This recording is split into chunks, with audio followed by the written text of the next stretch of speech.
Rest in peace to DMX. Rest in peace to DMX. Oh my goodness, guys. It's been a brutal week. It's been a major brutal week. I thought 2020 was bad, but how I feel right now, I feel like 2021 is like worse to a certain case than 2020. You know, I'm still baffled over the fact that DMX is not with us anymore. I'm a huge admirer, supporter. I love DMX, and I'm just mind blown right now. You know, I'm mind blown by a lot of things. How this world is, how the music business is, just life. Life is tough, guys. I don't know what y'all think. Let me know in the comments. Life is not easy, and I see why people be flipping out. I see why people just snap. You know, you just notice a lot more as you get older. And I'm like, wow, I never thought in a million years that I would be like 44 years old and I'm doing a rest in peace video to DMX. Never thought that. Like, don't get me wrong, guys. You know, the artists that you love, you admire. You know, one day they're gonna transition. They're gonna leave this earth. I understand that, but I just feel like a lot of artists are leaving too young, and I feel like it's always something more behind the situation. You know, I know every day people have their time come when they don't know when they're gonna transition, but this is just so shocking to me. It is. I mean, I know some people are like, oh, I don't know why you would say it's shocking, because, you know, a lot of people like to blame stuff on drug abuse. But one thing I didn't like, and I didn't like this throughout the years, guys, is that people would bash DMX in regards to his addiction. Listen, we all have addiction to something, whether it's shopping, drinking, eating. It's so many different things, you know. And I think that people really need to put, to a certain extent, their self in DMX shoes. Like, you are a superstar, you are a legend, and you have all eyes looking at you constantly, even when you under the radar. It's just a bunch of stuff, and you get scrutinized on a daily. I'm gonna tell you, like I said in the last video that I did, you know, when I found out my accountant died, rest in peace to Marilyn. She was my accountant for over 15 years, black-owned business. That was a mind-blowing situation, too. So it's like I found out DMX died, my accountant died within a 2-week radius, and it's April. It's just sad. But in regards to DMX, I'm going to tell you, I don't like the fact that people bashed him for his drug addiction or whatever type of addiction he had. He's not perfect. You guys are not perfect either. And people walking around here acting like they're the most perfect person in the world, and they're not. We all are not perfect. I'm not perfect. Whoever watched this video, you can't throw no stones at the glass house, as old schoolers would say. But it annoyed me, and I now that I think back to Star, shout outs to Star. He has the Star Report on YouTube. He has this co-host called Ronnie. She was so freaking disrespectful. This was even before DMX transition. She was so disrespectful. She was calling him a crackhead. I think people need to stop doing that. They need to stop going out their way to say what it is. Of course, we know what it is. We might know what it is. We might not. You know? I feel like people don't have no no compassion anymore, no empathy, no nothing. You see the big tree? It's dark today, but I just feel like people don't have no empathy, and we need to have some compassion, because guess what? You wouldn't like it if that's you. You wouldn't like it if somebody putting all your business on blast, that you had an addiction, or you was doing this, or you getting canceled. Like, I notice people like to cancel folks and bash people, whatever, but they don't like it when it comes back to them. I don't know. Listen. DMX is one of those artists.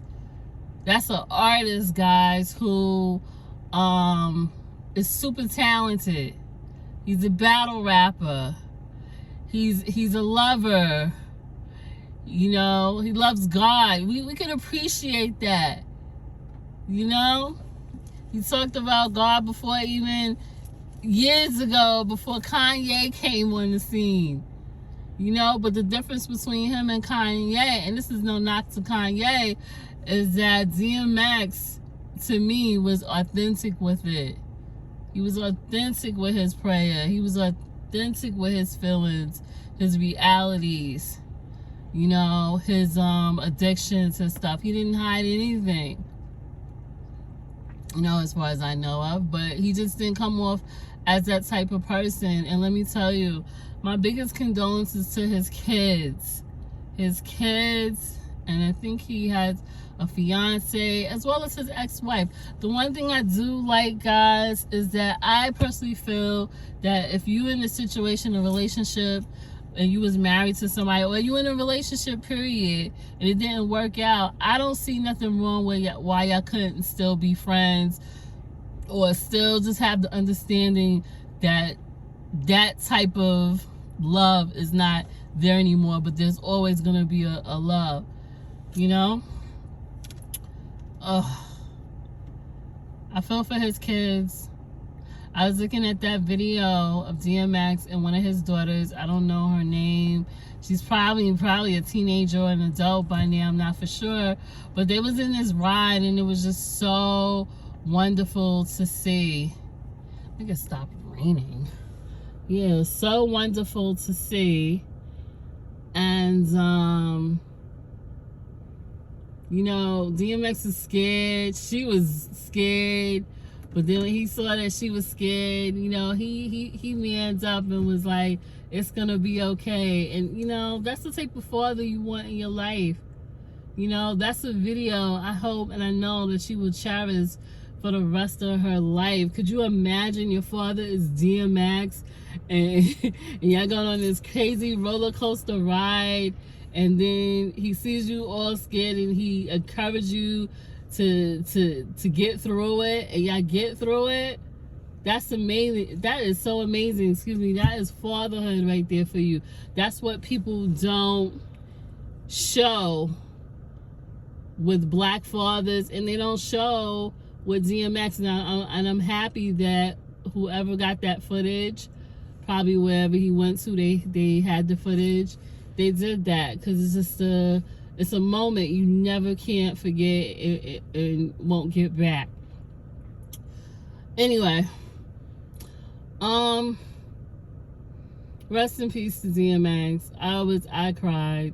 I can't even front with you guys. I cried when DMX passed away. I was sad. I'm still sad. I'm still in shock. I'm still in disbelief. I cannot believe it. Listen, if you don't take anything from this video, take this. You, as an admirer of these artists that you love and, you know, you might care about, whatever the case is, and you support, take time to show them their flowers while they're living, because let me tell you something, when they're gone, it's not the same. Even though they probably could feel it in spirit, it's really not the same. You got to give people, whether they're a celebrity or not, family members, parents, aunts, uncles, all of that, whoever, your friends, give them their flowers while they are living, so they know that you love them and appreciate them. So then they know, you know,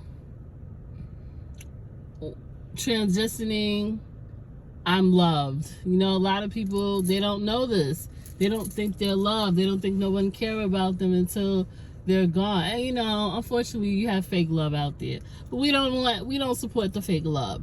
But I'm just telling you guys, just be mindful of that. If you have an opportunity to go to an artist event, a tour, a show, what have you, that you got to pay for, or even if you don't have to pay for it, make sure you tell the artist, send a message, especially your social media. Let them know that you care and you support them and you want the very best for them. You know? And artists need to appreciate that. But nevertheless, I appreciate DMX for all his talents, and the fact that what people don't talk about nowadays is that he made it out of so much grief, sadness, pain. You know, even in his addiction, he made it to the top where he is forever a legend. And yo, we ain't gonna talk about the newspapers. I'm just so over with them right now. We ain't gonna even talk about that. But DMX has, I know for me, he has impacted my life in so many ways. Yes, I'm looking out my car window. So many ways. I used to go to the club. I was in Raleigh, North Carolina. I was going to HBCU. Shout out to my alumni, St. Augustine's College back then. Now it's St. Augustine's University. They done soup themselves all the way up there. And I used to go to this club called Networks, and this club called Plum Crazy, and a club called wait a minute, Expressions. But anyway, all the DJs that played there, they would always play DMX. I remember dancing to a lot of DMX tunes. Get At Me Dog was one of my favorites. Slippin', the list goes on. He has given us so much really good music. DMX cadence, there's no one ever gonna be like a DMX. There's never gonna be another DMX. There's only one DMX. I'm gonna miss him. I love him. I wish I would have got the opportunity to meet him in person, but I am happy, like I said in the last video, that I went to Rock the Bells, and I think it was the last Rock the Bells, and I saw him live. So that is my memory of DMX, and let me tell you something, he killed it. So rest in peace to him. My condolences to his kids, his family. I hope that they find comfort and know that his legacy lives on and it will never die. You know? Guys, be well. Comment, let me know your thoughts. Let me know your favorite song, your favorite DMX song. And like this video, subscribe if you haven't subscribed. Shout outs to all my subscribers. I appreciate you. I think currently we're at 390. We had a milestone. Let me tell you something. Oh, YouTube is tough. Life is tough. The situation, this pandemic is tough. Everything is tough. But together in unity and with the help of God, we can make it. All right? So, peace. Stay safe. Be alert and be well. And once again, rest in peace to DMX. My name is iveriani. And thank you for tuning into my Street Night Rain Thursday edition of the iTip Report. Peace.